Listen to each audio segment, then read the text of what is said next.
శుభోదయం అండి. అందరూ మేల్కున్నారా? మేము కూడా మేల్కున్నాము.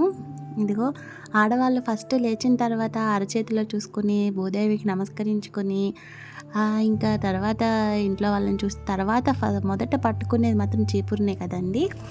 ఇదిగో నేను కూడా రోడ్డు అన్నీ ఊడ్చేసుకొని లోపల పంచభాగం అదంతా ఓపెన్ ప్లేస్ ఊడ్చేసి డైలీ మా వారు కుక్కలకి ఒకటి వేస్తూ ఉంటారు. అవి ఈయన వచ్చినప్పుడల్లా వెనకాల వస్తూ ఉంటాయి, ఒక 5-6 దండులాగా. అందుకని బాబు తిరుగుతుంటాడని నేను లోపల డైలీ కూడా కడుగుతాము. ఇదిగో ఈ విధంగా రోడ్డు అంతా చూసారని మొన్నే నేను క్లీన్ చేశాను. నిన్న మళ్ళీ నందీశ్వరుడు రావడం తినడం ఆ విధంగా అయింది. కడిగేసి ఇంకా స్నానం చేసి ఇదిగో ఈ విధంగా దీపారాధన అయితే చేసుకున్నాను.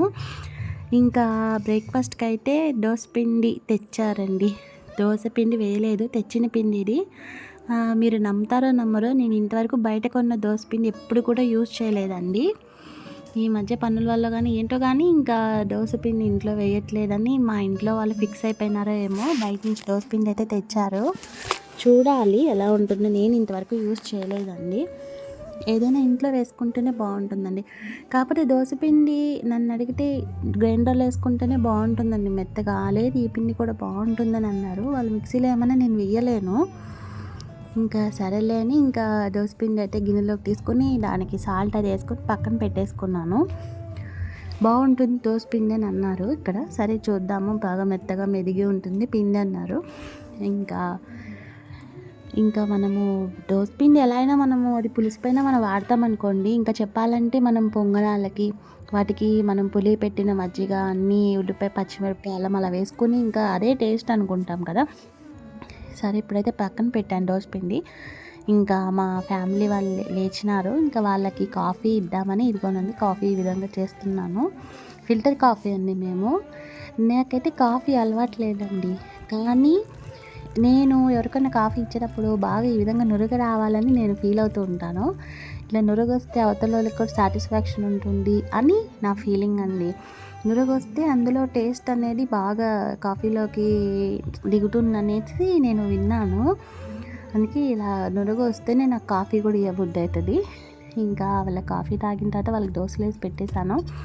ఇంకా లంచ్కి అయితే ఇదిగోనండి టమాటా పప్పు, కరివేపాకు, పచ్చిమిరపకాయలు, టమాటాలు, పసుపు, కారము, చింతపండు అన్నీ వేసేసుకొని ఈ టమాటా పప్పు కానీ ఏ వంట అయినా కూడా మనం 10 మంది చేస్తే 10 రకాలుగా వస్తుందండి. వంట అంటే అంత తమాషా కాదు. ఇంకా పప్పు ఉడికిన తర్వాత ఉప్పును మనము ఇది అన్నీ వేసేసుకొని దాంట్లో ఇంకా తాలింపు అయితే పెట్టుకున్నానండి. పప్పుకి నూనె వేసుకొని ఆవాలు, జీలకర్ర, ఎండుమిర్చి అన్నీ వేసి, నాకు ఇంగువ డబ్బా కనిపించలేదు. ఇంకా అది కనిపించింది, హోల్ పెడితేసరికి ఇప్పుడు పప్పు అది మాడిపోతుందని ఇంకా వేసేసాను.